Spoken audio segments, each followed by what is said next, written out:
back. I'm your host, Bryan Abou Chacra, and on this week's episode, we will be reviewing Some Like It Hoth and The Variable, the 13th and 14th episodes from Season 5 of Lost. We open up in Some Like It Hoth to a young Miles, where we discover that he's had this ability to speak with the dead since he was a child. And then in the future, back in Dharmaville, we actually see him pick up a dead body, and he's able to communicate with it. So this will keep up with the theme for the characters in the past all having a lifelong ability that they can now use to help them with the Dharma people. Let's move along to the scene where we see teenage Miles meet with his mother, and the thing that I want you to take from this scene is that he's going there to discover more about his father. She explains to him that he is dead and his body is somewhere that Miles can't go. This is obviously leading into our big revelation later on in the episode, but I love that they put this in there just in case you weren't already thinking it. Before I move on with Miles, I want to talk a little bit about Juliet. It's pretty clear once everybody arrives that Juliet realizes that their happy life is over. And it's punctuated when she says, "Here we go" to Kate. Once again, Juliet is a character that's very upfront and honest with people, and you can see that throughout her interactions with everybody in the show. Now let's talk about the scene where Miles and Hugo are driving to the Orchid. This scene is really great because from Hurley, we see that he continues to be concerned about other people's well-being. He's made sandwiches for everybody, and he's afraid that they'll get sick if the sandwiches have gone bad. And he is so worried about it that he forces Miles to pull over so he can check. I've always appreciated Hurley's character, but there's a lot of depth that can be missed if you're not paying attention. So I really recommend you notice what Hurley's doing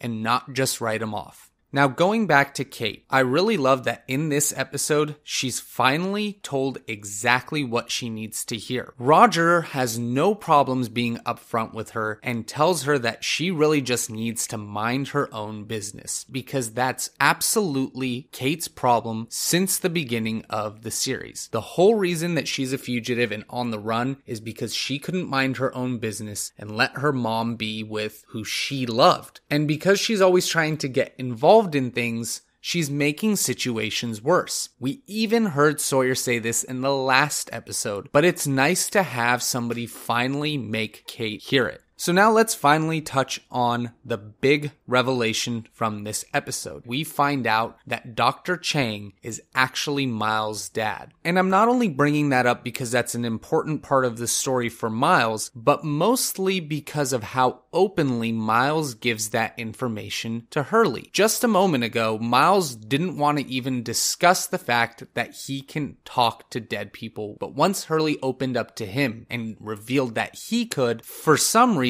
Miles was a lot more giving with information about his father. Now let's go to the flashback where Naomi brings Miles to a dead body to see what he's capable of. We find out that this man was taking papers to Widmore for a purchase order on the faked crash of Flight 815. And we'd have to assume that this guy was killed by Ben, because in the previous seasons, we had seen Tom holding the exact papers that this man was carrying to Widmore. Miles is told by Naomi that with him, if the price is right, he'll do anything, and she proves that when she offers him $1.6 million to go try to help them find Ben. That figure is the reason Miles asks Ben for $3.2 million. He was basically doubling the price that he was offered by Widmore, and that's where that figure came from. I feel like this was a big issue for some people because they couldn't understand why this number was so significant. This to me is a great example of why people need to be patient as they're watching shows. Just because you don't understand something at this moment doesn't mean they won't explain it later. So keep an open mind. One thing I noticed in this episode was even though it was centered around Miles, we actually were paying a lot of attention to Hurley. And we see Hurley trying to help Miles and his dad connect by making them talk. And he's actually helping him learn more about his father by getting these questions out of them. Moving along, in the flashback where we see Miles get picked up by abductors, I wanted to point out to you that the guy who was riding shotgun was the same person who had crashed on a Jira Flight 316 with Caesar. But the interesting thing about this interaction is that this guy knew who Miles was and who Widmore was, as well as having a knowledge about the island. So now let's go back to Hurley trying to help Miles Miles, it's obvious that Miles had been searching his whole life for answers about his father, and now he clearly has the opportunity to learn more about him, but he's not seizing that opportunity. And the one thing that Hurley leaves Miles with in this episode is a very profound point about communication.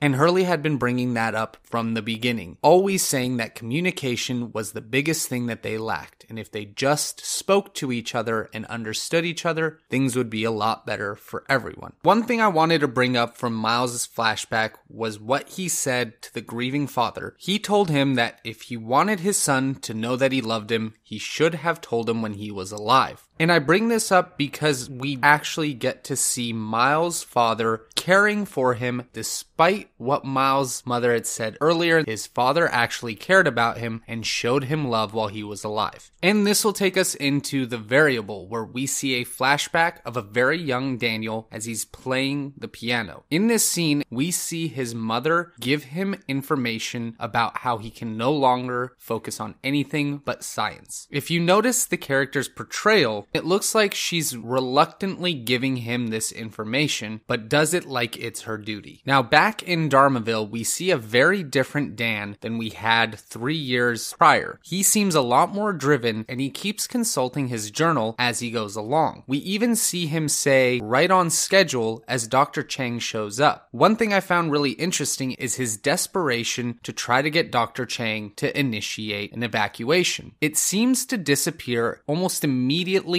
after Chang leaves, and that made me think he had to have been just putting on a show for Dr. Chang, because when he turns to Miles and explains himself, he has a completely different demeanor that's much more controlled and much more confident. In this episode, we also see the origin of the journal and discover that his mom was the one to actually give it to him. She, throughout her entire life, stresses that his work is of the utmost importance, but once again seems very distraught to continue to further his career. And she seems very surprised when he tells her that Widmore is the man who will be funding his research. So one thing that we actually find out in this episode is that Daniel's mother was Ellie, the hostel who we had seen when Daniel had told him to bury Jughead. So we now know that Eloise not only knows about the island, but used to live on it, and we find out that she will be the one to know how to set them back to the right time. In this episode, we also find out from Widmore that he actually was the one to stage the crash of Flight 815. He's trying to convince Daniel to go to the island because he needs his help. He also tells Daniel that it will solve the issues that he has with his memory. Now let's move along to the scene where Daniel finds a young Charlotte. We get to see her experience the memory of Daniel speaking to her as a child. But the thing that I wanted you to pay attention to is when he walks up, she says she's not supposed to have chocolate before dinner, which was the last thing that she said before she died on the island in whatever time that ended up being. Now let's go to Daniel's flashback where he's trying to remember the piece he played on the piano. We do see his mother come back and tell him to go to the island. And again, she seems very reluctant and has mixed emotions when he accepts. And he only does it because it would make his mother proud. Moving along, Daniel explains to us that the Swan Station was a containment for an incident that occurred similar to Chernobyl. And we had heard Saeed reference this in Season 2 when they first came across the hatch. Daniel continues to explain his plan and tells them that he had been focusing far too long on the constants and didn't realize that they were the variables, that because they are people and they have free will, they're not just numbers, they can actually choose whether or not to affect their own destiny, and explains to them his plan to try to negate the energy at the Swan site, making it so that the chain of events that led all of them to the island would never occur. Their future would be landing safely in Los Angeles instead of crashing on the island. But this kind of contradicts everything Daniel had been saying so far. He kept pushing that whatever happened, happened. And for them to be here, everything already happened. And now in our last scene, we see Eloise at the hospital with Penny. And she tells her that for the first time in a long time, she doesn't know what's going to happen next. Which implies that the entire time throughout the series, she has known the outcome. And we get a bit of confirmation when she meets Widmore outside, and they both talk about the sacrifices they had to make where Widmore had to sacrifice his relationship with Penny, Eloise had to literally sacrifice her son by sending him back in time, knowing that she accidentally kills him. Guys, thanks for sticking through this episode. Next week, we will only be reviewing Follow the Leader, heading into the 2-part season finale. Folks, send your thoughts, theories, questions to wegobacpodcast@gmail.com. You can follow me on Twitter @KingLordBryan. But until next week's episode, bye-bye.